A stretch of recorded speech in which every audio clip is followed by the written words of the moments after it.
शुक्रवार की सुबह, इट्स फ्राइडे, हफ्ते का आखिरी कारोबारी सत्र है और थोड़ा अच्छी सी फीलिंग आ रही है। हाँ, एक रीजन ये है कि फ्राइडे है शायद इसीलिए, और दूसरा वैसे एक्चुअली कल की स्क्रीन देख के अच्छा लग रहा था। कल थर्सडे को काफी दिनों बाद हमारे ट्रेडिंग स्क्रीन्स बेहतर नजर आ रही थी और हाईलाइट था कल के ट्रेडिंग सेशन का वो बढ़िया मार्केट ब्रेथ। अरे अरसा हो गया था इस तरह की पॉजिटिव ब्रेथ देखे हुए। 5:1 का रेशियो था एडवांसेस के फेवर में, बहुत अरसे बाद। हाँ, ये बात अलग है कि कल का इंट्राडे चार्ट जब स्क्रीन पे आएगा तो 22,200 के ऊपर टिक पाने में दिक्कत हुई। बैंक निफ्टी दिक्कतों में नजर आया, आईटी ने लार्जली मदद करी, तो कुछ इफ्स एंड बट्स थे। खैर, मार्केट्स पे आगे लौटूंगा, पहले समझा देता हूं आज का सेशन। इनफैक्ट इस हफ्ते का सबसे इंपॉर्टेंट सेशन हमारे सामने आज खड़ा हुआ है, कई सारे रीजंस के चलते। समझा देता हूं एक एक करके। आज एडवांस टैक्स के लास्ट इंस्टॉलमेंट के पेमेंट का दिन है, 4th इंस्टॉलमेंट की डेडलाइन। इससे रिलेटेड पेन हमने शायद ऑलरेडी बाजार में आता हुआ देखा है। अगर आना था तो लोगों को पैसा चाहिए होता तो वो सब हो चुका है मेरे ख्याल से। आज डी डे है, एडवांस टैक्स के पेमेंट्स होने, तो एक सरदर्द हमारे पीछे जा रहा है। आज सामने आना है मिड कैप और स्मॉल कैप म्यूचुअल फंड्स के स्ट्रेस टेस्ट के रिजल्ट्स। कुछ के कल देर रात से आने शुरू हो चुके हैं, अभी प्रोग्रामिंग में बता भी दूंगा कुछ आंकड़े, पर वो स्ट्रेस टेस्ट के नंबर्स आज पूरे सामने आ जाएंगे। अगर उस स्ट्रेस टेस्ट से पहले कुछ एएमसीज रीशफल रीजेक्ट कर रहे थे अपने पोर्टफोलियो को, तो कर चुके होंगे, अब तो रिजल्ट देने का समय आ गया है। इलेक्टोरल बॉन्ड्स डेडलाइन तो आज शाम 5 बजे की थी ईसीआई को अपनी वेबसाइट पर डालने की, कल रात में डाल दिया गया है। उसके भी कुछ डिटेल जोड़ लेंगे, तो उस पर हम रिएक्ट कर रहे होंगे। पता नहीं मुझे उसमें रिएक्शन के लिए है क्या, लेकिन खैर एक बड़ी चीज थी जिसका वेटेड था, वो आंकड़े सामने आ गया। अच्छा, ये सब कुछ सामने आ गया। बाजार को सर्टेनिटी क्लैरिटी ज्यादा अच्छी लगती है, अनसर्टेनिटी नर्वसनेस लेकर आती है, वो भी सामने आ गया है। आज फुट्सी और भारत 22 इंडेक्स की रीबैलेंसिंग का दिन है। फुट्सी की rebalancing net positive flow event है। कैलकुलेशंस कुछ ब्रोकरेजेस के कहते हैं दरअसल आज $2.25 बिलियन के आसपास के नेट इनफ्लोज आने, भारत में पैसा आना है, तो बढ़िया इवेंट सामने खड़ा है। और आज है सेंसेक्स की वीकली एक्सपायरी का दिन। बहुत इंपॉर्टेंट सेशन, बहुत इंटरेस्टिंग सेशन हमारे सामने खड़ा है। पर इन सब के बीच में गिफ्ट निफ्टी कह रहा है थोड़ा ठंडा ही खुलूंगा, बल्कि 0.5% से 2/3% दबाव के साथ खुलने के इंडिकेशंस गिफ्ट निफ्टी के आते हुए। तो कल अगर एक रिलीफ रैली प्ले आउट हो रही थी, कुछ इफ्स एंड बट्स लग गए थे, 22,200 के ऊपर नहीं टिक पा रहे थे, तो आज वो प्रेशर वापस माउंट हो रहा है। तो ऐसे में मार्केट्स पे लौटूंगा, डिटेल में समझेंगे कैसे स्ट्रैटेजाइज करना है। लेकिन नीरज जी बगल में बैठे हैं, इनसे जानेंगे ग्लोबल मूड। वीरू बताएंगे कैसे निफ्टी बैंक पे आज हमें अप्रोच करना चाहिए, और हर्षिता बताएंगी सारे इंपॉर्टेंट स्टॉक्स इन न्यूज। लाइए भाई, एशियाई पीयर दिखाइए। डॉक्टर साहब, प्रोड्यूसर साहब ने हेडलाइन में थोड़ा बहुत हिंट दे रखे थे सटल से कि थोड़ा सा ग्लोब ठंडा ही लग रहा है, वो आपकी स्क्रीन पर भी है। कई सारे मार्केट्स दबाव में ही आज सुबह कामकाज करते हैं, और अच्छे खासे दबाव, 1/3 से 2/3 1% के बीच पूरा एशिया कमजोर है। जो हमें हैंडओवर मिला कल सुबह मैं कह रहा था, पीपीआई के फरवरी के आंकड़े आने, इन्फ्लेशन प्रिंट के और आगे इंपॉर्टेंट नंबर्स। नर्वसनेस का शायद वो एक रीजन होगा। 1/4 से 1/3 तीनों बेंचमार्क्स कल दबाव में थे। आज सुबह भी सबड्यूड से यूएस के फ्यूचर्स ट्रेड करते हुए। ऐसे पहले नीरज जी समझ लें ग्लोबल हैंडओवर कैसा है, उसके बाद स्ट्रैटेजी पे चलेंगे। Neeraj ji, good morning. Good morning. सब ठीक? फ्राइडे है यार आज तो। आज बहुत ट्रिकी डे है। इंडिया में बहुत सारे पॉजिटिव क्यूज हैं और ग्लोबल में बहुत सारे नेगेटिव क्यूज हैं। उल्टा है आज। चलो, कल तक होता था कि बुरा नहीं लग रहा है, ये सुन के बुरा नहीं लग रहा है वैसे। कल तक उधर सही होता था, इधर खराब होता था, इधर अच्छे बहुत सारे क्यों, उधर अच्छे बुरे हैं। मतलब बहुत दिनों बाद हमने देखा कि यूएस सहित तमाम ग्लोबल क्यूज जो हैं वो बहुत कंस्ट्रक्टिव नहीं, नेगेटिव्स लग रहे हैं मुझे। पहला तो एक तो कल मार्केट गिरा, तो वही टेक्नोलॉजी शेयर्स में खूब पिटाई हुई। एनवीडिया लगातार 3-4 दिनों से गिर ही रहा है। 2 घटनाएं हुई, एक जिसका जिक्र आपने किया, प्रोड्यूसर प्राइस यानी होलसेल प्राइस, वो पीपीआई 0.6% डबल हुआ। मतलब 0.3 के एक्सपेक्टेशंस आने 0.6%। ये बेसिकली इनका होलसेल है जो धीरे धीरे पर्कुलेट होकर कंज्यूमर जो पर्कुलेट होगा।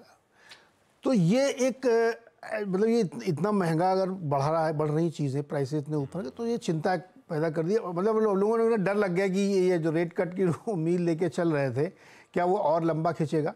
आपको याद होगा 70% लोग मान रहे थे कि जून में रेट कट आएगा, अब वो घट के 59% रह गया है। कन्फ्यूजन क्रिएट हो गया कि ये पीपीआई जो इतना बढ़ के आया है, इससे क्या होगा। एनुअलाइज बेसिस पे भी आप देखेंगे तो काफ़ी ज़्यादा ऊपर है। ये एक कंसर्न बढ़ा दिया उसने वहाँ पे, 1.6% है 1.1 के सामने। तो पहला नेगेटिव ये था जिससे मार्केट में थोड़ी चिंता हुई, इसलिए रेट सेंसिटिव या बहुत भागे हुए चिप वाले शेयर्स गिरे। दूसरा नेगेटिव, कल क्रूड $85 के ऊपर गया है ब्रेंट। ये इसमें कल दो चीज़ें थी, एक तो सप्लाई कम है, ये है वो है, ये तो सब चल ही रहा था। कल IEA का एनालिसिस आया है कि पूरे 2024 में, यानी पूरा इस साल में डिमांड बहुत रोबस्ट रहेगी और ओपेक जून के बाद भी अपना प्रोडक्शन कट न सिर्फ जारी रह सकता, बढ़ा सकता है। तो इसकी वजह से क्रूड में $85 का भाव आ गया। चलो आपको राहत मिल गई, ₹2 आपका। वही मैं कह रहा था, OMC से कैलकुलेशन कहता है इससे उनको कोई दिक्कत नहीं है, ₹2 काट दो, ₹2 काट दो। तो जबकि पुरी साहब ने कहा था कि जब तक प्राइस स्टेबल नहीं होंगे हम भाव नहीं काटेंगे। खैर, चुनाव के दबाव है। तो दूसरा नेगेटिव ये यहाँ पे था, और इन दोनों ने मिल के मार्केट को नीचे खींचा, और ब्रॉडर मार्केट की जो थी लिम्पट वो नेगेटिव गई। बड़े पैमाने पे लोगों ने छोटे छोटे शेयर्स बेचे। तीसरा, अब आपके लिए एक और बता दूं मैं, मंगलवार को जापान के बैठक में फैसला होगा रेट पर। मंगलवार और वेडनेसडे दो फिर पॉलिसी आउटकम्स अगले हफ्ते अवेटेड है। सोमवार से बैठक शुरू हो रही है, मंगल को बैंक ऑफ जापान का फैसला मंगल को शुरू होकर बुधवार को आउटकम आएगा। यस, तो 0.1% नेगेटिव से 0.25% पॉजिटिव रेट पॉलिसी की जा सकती बाजार है। जापान के ये जो एशिया गिरा है ना, ठोका पड़ा है, ये इसलिए गिरा है। ये यूएस में तो इतना ज़्यादा तबाही नहीं थी। ये जो जापान की मीटिंग की खबर आ रही है ना, ये होगा नहीं होगा भविष्य में देखेंगे, लेकिन अगले 3-4 दिन के लिए आपने माहौल बना दिया। तो ये जो 3 फैक्टर थे, इस वजह से मैं कह रहा था कि आज सेंटिमेंट मुझे अच्छा नहीं लग रहा है ग्लोबल। डोमेस्टिक तो आपकी बहुत सारी अच्छी खबरें हैं। तो FOMC ज्यादा इंपॉर्टेंट तो फिर ये हो गया हो जाएगा अगले हफ्ते के लिए, फिर एक सरदर्द की तैयारी। खैर, OMC क्या बिल्कुल सटल, गैस की कीमतें कटी। अब वो प्रेशर डाल के वो कैसे भी वो कटी। उसके बाद LPG ₹100 घटा, जा ही रहे थे हम उस तरफ। ये हिंट भी दिए थे शटल से, आ गया ₹2 प्राइस पेट्रोल और डीजल। आज वीरू ऑफिस पहुंचे नहीं पहुंचे, लेट हो गए। देखो जरा, वीरू है क्या? नहीं, आज सुबह लाइन नहीं थी क्या? मैं टाइम से पहुंच गया, टाइम से। नहीं, मैं अभी लाइन लगवाऊंगा सोमवार को, अभी तो है 4-5 दिन का हिसाब। अच्छा, दूसरी इंपॉर्टेंट, बहुत सारे इंपॉर्टेंट डेवलपमेंट्स। दूसरा, वो हमारा मेगा ओपिनियन पोल।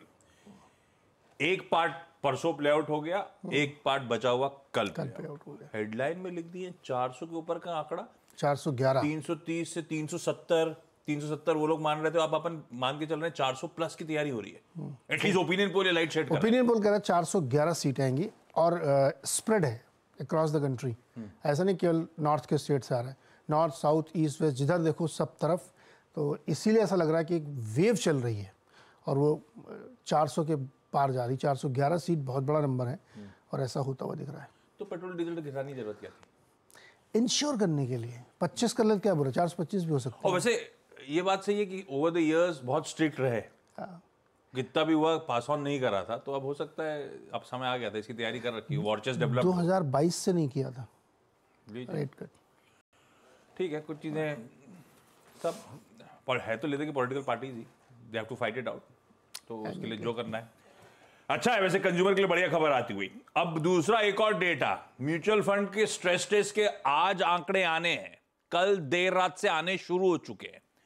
जैसे कि क्वांट म्यूचुअल फंड का स्ट्रेस टेस्ट कहता है, क्वांट स्मॉल कैप फंड को 50% पोर्टफोलियो लिक्विडेट करने में 22 दिन और 25% अपना पोर्टफोलियो लिक्विडेट करने में 11 दिन लगेंगे।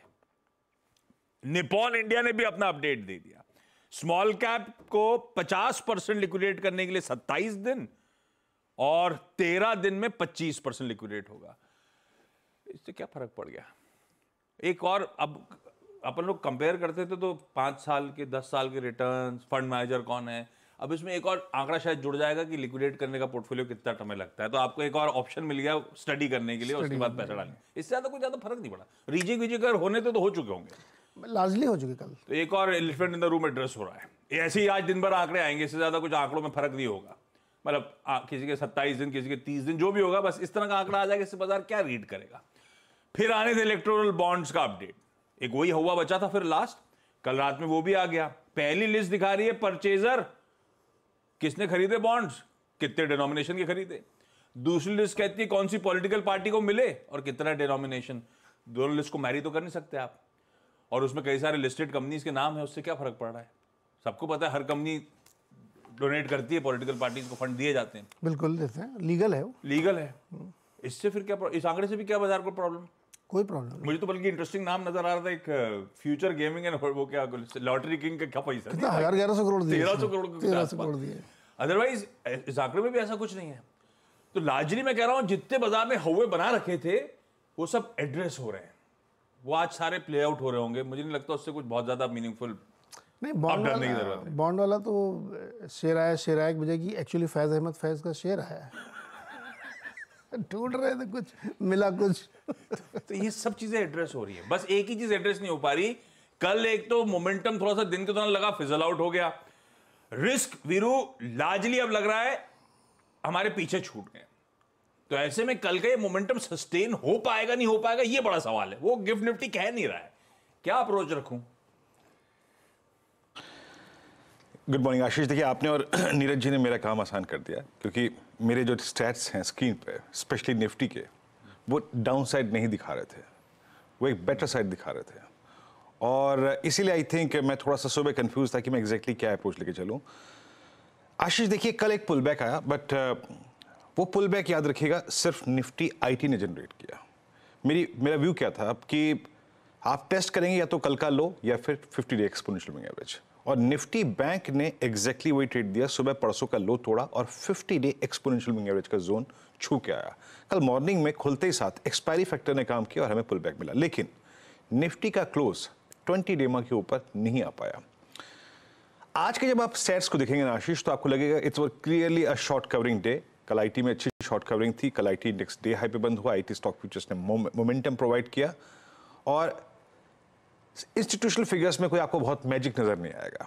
डीआईएस की अगर आप देखें, सेलिंग थी 1356 करोड़ रुपए की, एफआईएस की अगर आप देखें 139 करोड़ रुपए की बाइंग थी, बट मोर और less it was short covering in derivatives. आप इंडेक्स के आंकड़े देखिए आशीष, 711 करोड़ रुपए का इंडेक्स बिका, लगभग 11,000 कॉन्ट्रैक्ट यहाँ पे शॉर्ट किए गए, और स्टॉक फ्यूचर्स में 2137 करोड़ रुपए की बाइंग, यहाँ पे 31,000 कॉन्ट्रैक्ट शॉर्ट कवर किए गए। आईटी में कल शॉर्ट कवरिंग थी। क्या आईटी हमें आज भी स्पॉन्सर करेगा हमारी तेजी को, कहना मुश्किल है, बट लेवल्स मैटर करेंगे आज आशीष। याद रखिएगा, बहुत डिसाइसिव डे है, लेवल्स वाकई मैटर करेंगे। मैं जब निफ्टी की कमेंट्री दूंगा ना आपको, तो उसमें आपको कहीं पर भी गिफ्ट निफ्टी की इस वीकनेस का उल्लेख नहीं है, कहीं भी रत्ती भर स्पेस दिया ही नहीं गया है। आपके स्क्रीन पे ऑप्शंस के स्टैट्स आएंगे। याद रखिएगा, जो इस नए कमेंस्ड वीकली कॉन्ट्रैक्ट के स्टैट्स हैं, उसमें सबसे बड़ा सप्लाई जोन परसिस्ट करता है 22,280-300, 22,280-300 याद रखिएगा।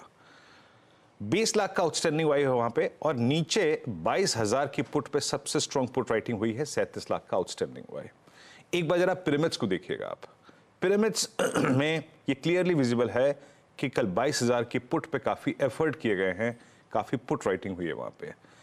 तो 22,000 आज के लिए बहुत क्रिटिकल डे है आशीष। वाइल्ड ब्लू कैंडल और कॉल राइटर्स का जो कंसंट्रेशन है वो 22,200 पे है, 300 पे है, बट फॉर मी वो ज्यादा मीनिंगफुल है एट 22,280-300 लेवल्स लेके आइए। देखिए, आशीष ने और नीरज जी ने बहुत सारे, अगर आप देखें, फैक्टर समझा दिए आपको। मार्केट मैसेज को हमें ट्रेड करना है, लेके आइए ऑप्शंस को। ये बेस निफ्टी का बेस है पहला 22,060, 22,010। इसकी ट्रेजेक्टरी तक के डिप को तो हम बाय करेंगे, और इसके नजदीक कोई शॉर्ट का मन भी नहीं है। बट अगर मार्केट मैसेज ये दे रहा है कि मैं कोलैप्स कर रहा हूं, एक फिगर स्क्रीन पे मैंने नहीं लिखी, दैट्स 21,966 और 22,010, उसके नीचे अगर निफ्टी ट्रेड करे तो समझ लीजिएगा आज या फिर नेक्स्ट वीक पॉसिबली हम एक बार फिर से 21,850 पे जा रहे हैं। बट जिस प्रकार की पुट राइटिंग हुई है, 22,060, 22,010 एक सपोर्ट के तौर पे काम कर जाएगा। यहां से हम एक पुल बैक ट्रेड ले सकते हैं ऊपर की तरफ। याद रखिएगा हर्डल वही है, that 10 day 20 day exponential moving average, वो आता है 22,178 पे, 22,229 पे। अगर ये टर्बुलेंस का हम जोन निकाल गए तो जिस रेंज की मैं उल्लेख कर रहा हूं 22,291, 305 आ सकता है। एज ऑफ नाउ डेटा है हमारे पास 22,010 का नीचे और ऊपर 22,291 का। फिर कह रहा हूं 22,010 और 21,966 टूटेगा तो ही आपको 50 डेमा का स्कोप नजर आएगा, and that persist at 21850। Nifty bank पे आइए। देखिए निफ्टी बैंक स्टिल डेंजर में है। कल इसने बहुत टाइम स्पेंड किया अपने 50 डे एक्सपोनेंशियल मूविंग एवरेज के आसपास। वो कहां प्लेस था? सुबह क्या हासिल हुआ हमको? लेवल था 46,610, वहीं से रिकवर कर गया, बट ऊपर नहीं चल पाया। बड़े कॉल राइटर्स 47, 47.1, 47.2, 47,500 पे प्लेस्ड है और पुट राइटर्स है 46,500 पे। और एक और बात याद रखिएगा 46,600 पर आपका 50 डे एक्सपोनेंशियल मूविंग एवरेज है। तो एज पर द सेटअप याद रखिएगा, कहना यही है मेरा कि बेस 1 एक सपोर्ट के तौर पे करेगा। बेस 1 लिखे आइएगा स्क्रीन पे। बेस 1 को निफ्टी बैंक में खुलती बाजार में मत कूदीजिएगा। बेस 1 को देखिए, टिक रहा है तो ठीक है, एक ट्रेड लेंगे फॉर सेकेंड हाफ या फिर फॉर मिड सेशन, और उस रेंज, उस ट्रेड को जो हम नीचे पकड़ेंगे, हम किसी भी सूरत हाल में रेजिस्टेंस 1 पे 47,000 और 47,210 की ट्रैजेक्टरी में प्रणाम कर देंगे। निफ्टी बैंक में शॉर्ट कवरिंग बड़ा स्विंग तभी आएगा जब हम 47,244 के जोन को बाइसेक्ट कर दें, तभी आएगा। याद रखिएगा in that case 510 is possible. और एक और फिर बात कर रहा हूं, अगर निफ्टी बैंक किसी भी सर्कमस्टेंसेस में बेस 1 तोड़ रहा है 490, 46,610, 50 डेमा तोड़ रहा है, बेस तोड़ रहा है, तो ये टेस्ट करेगा 46,110 की ट्रैजेक्टरी, जो कि नया ऑप्शन बेस है। आशीष, ज्यादा weakness as of now Nifty bank दिखा रहा है। आशीष, बहुत बढ़िया। ये है निफ्टी बैंक का आज फ्राइडे के दिन का हमारा अप्रोच। क्विकली सारे important stocks in news. Rajda, good morning. Good morning Ashish. आज ऑफ कोर्स सबसे पहले ऑयल मार्केटिंग कंपनियों पर ही नजरें रहेंगी। कल दोपहर में हम वैसे भी देख रहे थे एचपीबीपी आईओसी में कुछ इंटरेस्टिंग ट्रेड्स देखने को मिले थे। सरकार ने जो 2 रुपए प्रति लीटर पेट्रोल और डीजल की कटौती की है वो आज से ही इफेक्टिव है, सुबह 6 बजे से। तो ये स्टॉक्स रेडार पर। पेटीएम आज रेडार पर रहेगा। ऑफ कोर्स 15 मार्च वो डेडलाइन है पेमेंट बैंक से अपने सारे ऑपरेशंस को तोड़ने के लिए, लेकिन यहाँ पर एक पॉजिटिव आ गया है जो हम कल परसों भी मेंशन कर रहे थे कि एनपीसीआई की तरफ से अप्रूवल मिलेगा पेटीएम को दरअसल एक थर्ड पार्टी एप्लीकेशन प्रोवाइडर के तौर पर उभर कर आने के लिए। बेसिकली जो भी दरअसल यूपीआई के जरिए आप ट्रांजैक्शंस कर सकते हैं वो पेटीएम ऐप के जरिए आप कर पाएंगे इस पर्टिकुलर लाइसेंस के बाद।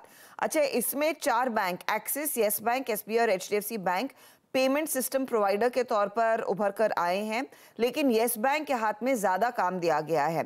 येस बैंक एक मर्चेंट एक्वायरिंग बैंक, एग्जिस्टिंग और न्यू यूपीआई मेंबर्स, मर्चेंट्स जो पेटीएम के साथ जुड़े हुए हैं उनके लिए रहेगा।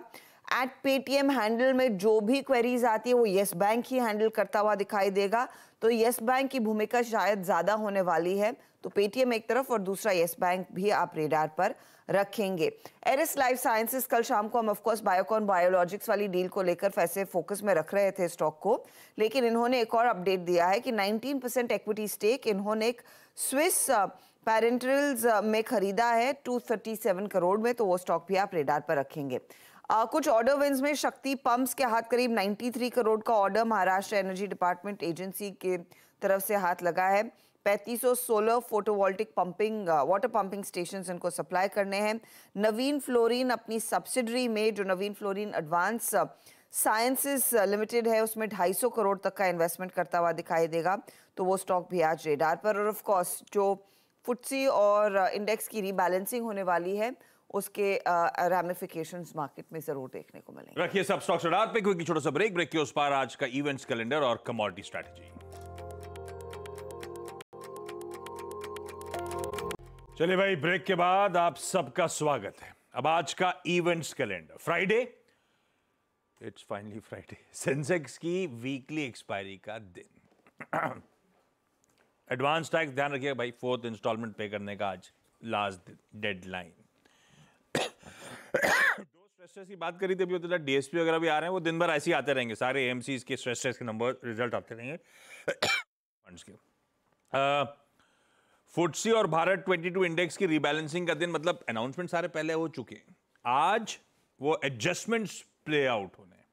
जहां पैसा आना है, जहां जाना है, वो वैसा वैसा होगा, और क्लोजर टू 3:30 बजे के आसपास वो एडजस्टमेंट्स प्ले आउट होते हैं।